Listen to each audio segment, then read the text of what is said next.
Jimmy here with Progressive Performance. And hey, I'm Tory. And today we're going over the row. So, the row is an exercise that should be included in most training programs because it helps people find a better posture in some of their other lifts and a better posture in life.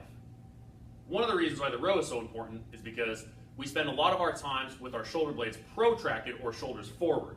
When you're at the computer, at work, or at home, typing, or you're carting kids around in the car, you tend to have this more forward posture, and we want to strengthen those muscles that are used a little less in daily life to make sure that the shoulder is in a good position. Now, today we're going over the first progression of the row, and a great way to learn how to control your shoulder blades and get your row going is in a suspended position.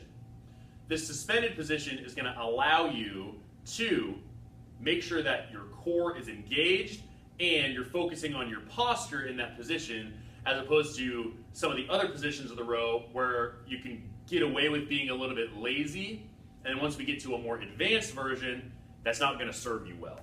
So, learning this one first is the prerequisite to moving on to the other types of rows. Now, we have two variations of this row, and Tori's going to show us how to do this on a suspension strap first, and then we'll show it on the barbell.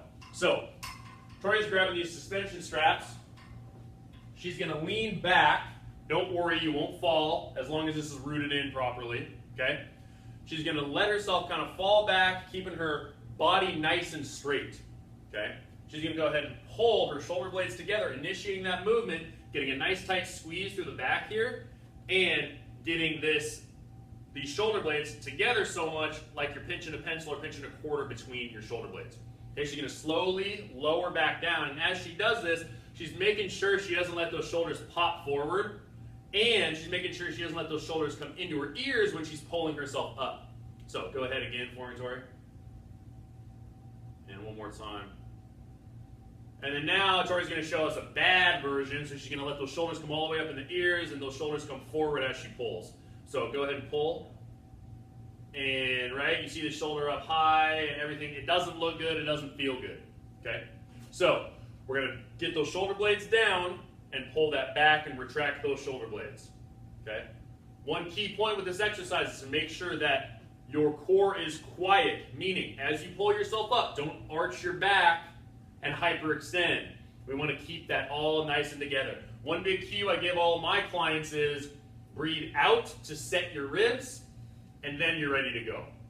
Okay? Now we're going to show you a different variation of this exercise. Might be a little bit easier to see.